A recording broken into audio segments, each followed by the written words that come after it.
And as a mom, I'm always really nervous because, like, especially with COVID around, I'm always like, oh, Yes. germs. No,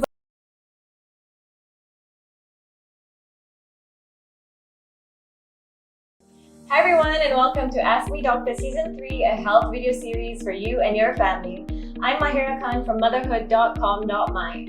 As parents, it can get very overwhelming and stressful when your kids fall sick over and over again. It's like an endless cycle of sniffles and coughs, and you just can't seem to catch a break. Well, luckily for us, today we have with us Dr. Rakhee Yadav, a Paediatrician from Ara Damansara Medical Centre, to talk to us about childhood illnesses and what we can do for our kids. Hi Dr. Rakhee, how are you? Hi Syahira, I'm fine. Thank you for having me today. It's such a pleasure to be here. And it's a pleasure to have you on board. Okay, doctor, so as you know, as parents, we always try to do our best to protect our kids from childhood illnesses, but somehow or other, they are still prone to get it sooner or later. We have parents out there that have a lot of questions for us today on the topic. Shall we get started? Sure. All right, doctor, so I'll start with my first question for you today. My first question for you are, what are childhood illnesses and why does my child fall sick again and again? That's a very good question, Syahira. There are many common childhood illnesses and most of them are contagious in children. The single most common illness that we see in children these days is the common cold. There are other types of common illnesses that we see, such as the stomach flu, eczema or asthma, the pink eye or what we call conjunctivitis, head lice, hand-foot-mouth disease, chickenpox, and of course allergies. A child's immune system is still developing, and as they get exposed to all these kinds of new germs outside their home, their body is unable to fight the infection properly, as would an adult's body. So each time they fall sick, their immune system learns to recognize these germs that they're exposed to, which boosts their immunity the next time they're exposed to it. Their immune system learns better how to fight off these infections, and they'll be less susceptible to falling ill in the next time. Besides that, another reason why kids seem to fall sick a lot is because of hygiene. Children are more likely to pick things up from the floor and put them into their mouths, or stick their hands without washing into their nose, their eyes, and their mouth, introducing all kinds of germs into their body. Yeah, because kids they can't recognize what's dirty just yet. So for them, it's all about play, right? So they're playing the dirt and all that. So as parents, we're the ones that have to tell them, okay, you got to clean up. You gotta wash your hands. Exactly, and they're also exploring different textures and different environments. So for them, everything is a new thing. Yeah, so that's one thing like I'm going through with my baby now because she's 9 months old. So she's going around and just picking everything and putting in her mouth. And as a mom, I'm always really nervous because, like, especially with COVID around, I'm always like, oh, germs. No, but the good thing about COVID is children have learned how to be more aware of their hand hygiene. They're more aware of things like hand sanitizers, washing their hands frequently. So that's something that has been incorporated even more often especially in schools and daycares and preschools. Right, that's so true. Okay, great. So I'm going to start with my second question for you. Go ahead. My next question for you is, how often do kids fall sick? And is it normal that my child is sick so often? So the average child will get sick around 6 to 8 colds a year. So they usually get these common colds that I mentioned, the most common illness, so 6 to 8 times a year, and depending on how often they're exposed to these germs. While this seems a lot, the good thing is that by the time they reach school-going age, this should reduce to about 5 to 6 times a year. And subsequently, when they're teenagers, they would have developed a defense system which is almost the same as an adult's level, and they would catch a cold maybe around 4 times a year. As well as colds, children do get illnesses such as diarrhea type of illnesses, or what I mentioned, the stomach flu, with or without vomiting, and some sort of tummy bugs as well, which they tend to get around 2 to 3 times a year. Some children are more susceptible to high fevers when they get a cold, or others might have a particularly sensitive tummy and they develop diarrhea more easily. Children who attend daycare or school are more likely to pick up respiratory infections than those who stay at home. I'm sure you know that if you send your child to school, you're going to anticipate that they will definitely be getting sick more often, they will go and see their doctors more often, but that's just them building up their immune system. So building up defenses by their own immune system takes time and it does not happen overnight, right? When the daycare children grow older and they enter primary schools with their peers, who of course did not attend daycare as much as them, these children are actually less vulnerable to the colds than those who did not. So that's actually a good thing. So a period of intense exposure to certain illnesses at daycare helps strengthen children's immunity, their immune system, as they get sick less often later on in life. Well, that's interesting. So I didn't know that children are prone to get sick 5 to 6 times a year. That sounds like a lot. Yeah. But what about kids who, let's say, what if they don't have that they don't fall sick so often. If they get sick like once a year, twice a year, does that mean their immune system is still building, or is that something? Yes, your immune system is composed of various cells. Right. So it continues to build even when you're not exposed to illnesses so often. Everybody is exposed to different germs at different levels and different environments. So you're still developing a good immune system, and it also follows the age of the child. Okay, all right, great. So we'll move on to our next question. Yep. My next question for you is it an infection, allergy, a cold, or flu? Right? So infections can be caused by many types of germs, like we all know, such as bacteria, viruses, parasites, and they can spread from one to another. Allergy, however, on the other hand, is the body's response to an allergen and is not considered contagious.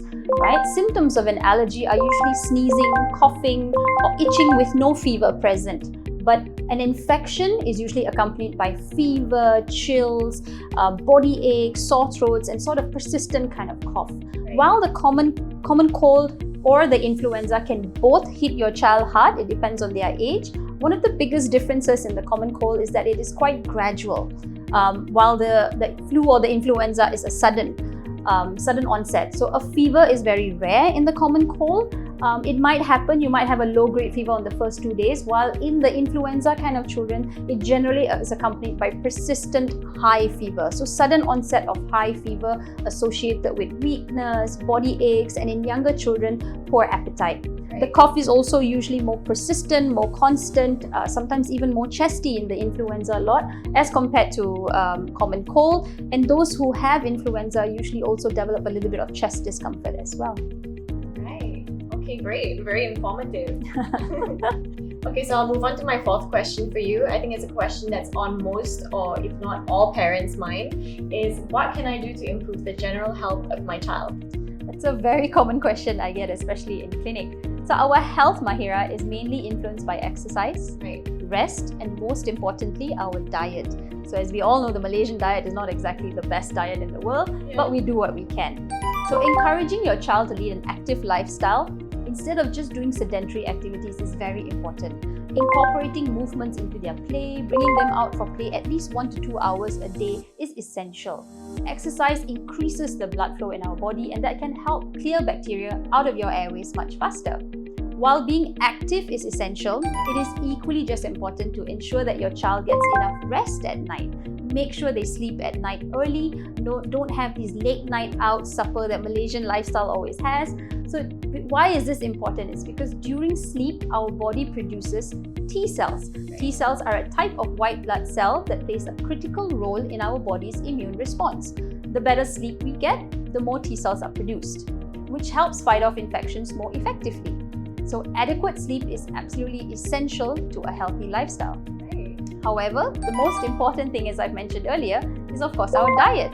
70% of our immune cells are located in the gut. So keeping our gut healthy is the fastest way to improve the health of your child. A synbiotic is a mixture of probiotics and prebiotics that beneficially affects the gut by improving the survival and activity of beneficial organisms, microorganisms. Some examples of probiotics include Lactobacillus acidophilus LA5, which is a type of probiotic. Then you've got Bifidobacterium lactis BB12, together with the inulin, chicory inulin, which is a prebiotic. These together help with a healthy gut. We also need adequate vitamins and minerals as part of a healthy diet, balanced diet, to ensure our immune system runs smoothly. So if your child is not eating well, do consult your pediatrician or your physician for a thorough nutritional assessment. Most children gain most of their nutrition from a healthy, balanced diet, but there are a small group of children who may benefit from a supplement to boost their immunity during certain periods, especially when they're unwell. Right. Okay, so I just want to highlight something because it's something that you mentioned before about prebiotics and probiotics. So could you just briefly explain about prebiotics and probiotics and why it's essential to take them together and not separate?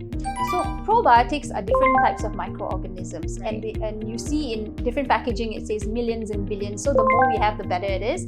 But it's important for us to have the right strain of probiotics.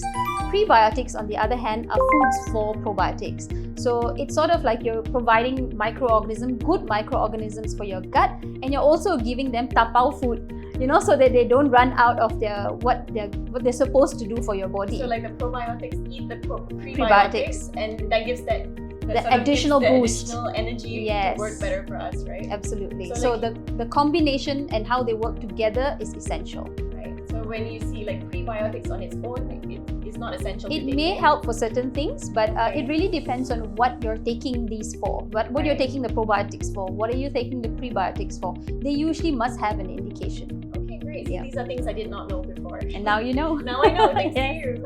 All right. Okay, so we're done with our questions. Thank you so much. I really learned a lot today, and I'm sure that our parents will appreciate it as well. But before we end this, do you have any advice or final tips or anything you want to say to our viewers out there? Oh, you're most welcome, Syahira. I'm so glad I could share this with everybody. And my final tip is, as parents, we should not forget to take care of ourselves as well, right? Practicing self-care is absolutely important. Take that time out and rejuvenate. So when I say take your children out for play 1 to 2 hours, go out with them. Go and have family times together. But remember, the journey to a healthy child begins at home. Very well said. Thank you so much, Dr. Rakhee. You're welcome. And a special thanks to our sponsor, BioLife, for sponsoring this episode of Ask Me Doctor.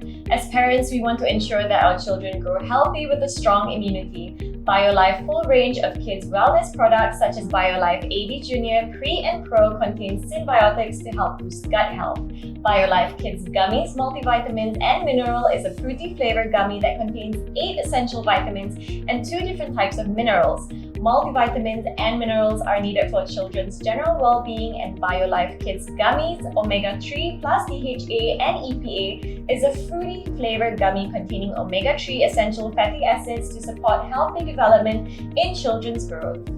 Well, we hope that you enjoyed and learned from today's program. Thank you so much for watching, and we'll see you again soon next time. Till then, I'm Syahira Khan. I'm Dr. Rakhee Yadav. This is motherhood.com.my. See you again soon. Bye. Bye.